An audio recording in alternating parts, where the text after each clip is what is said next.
Muomanyambu Mr. Kuchi Yoti Flow The producer Digati inzwa Vanokutsvaga une niti Vanongokuda une rizla newiti Paunenge wakuva davoro vaspiti No man izvi yazvisi No more to matox Chamwaridze matozi Bese ndavadamburira maropes Ndinotamba ndegatomboti Kwete chimafia chefosi Iroro ndoshoti Yo Mr. Ndapfidza Ndapedza Handife ndakanyengerera munhu ndadzidza Ndapfidza Ndapedza Handife ndakanyengerera munhu ndadzidza Inini neni tiri mafriends kunzi ndinotamba ndega zvinotomeka sense kuzi mafake friends aumapedzi ndozoita mafriends kana vane change ndinodawo vanhu vekuti ndinomira nawo shamwari dzekuti dzinotombondibatsirawo kwete kutamba nevanhu vekuti chero kuvaudza dambudziko rako wega unopera pawo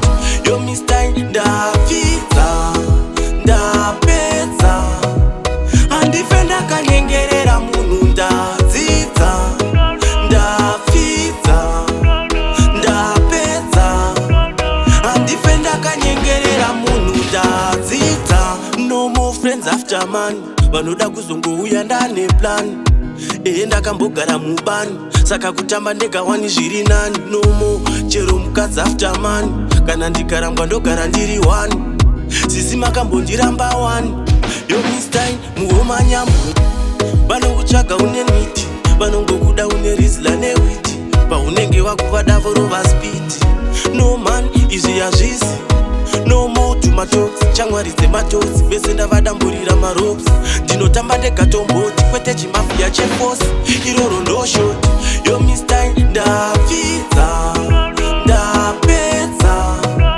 Handife ndakanyengerera munhu ndadzidza Ndapfidza Ndapedza Handife ndakanyengerera munhu ndadzidza Ndapfidza Ndapedza handife ndakanyengerera munhu ndadzidza Ndapfidza Ndapedza handife ndakanyengerera munhu ndadzidza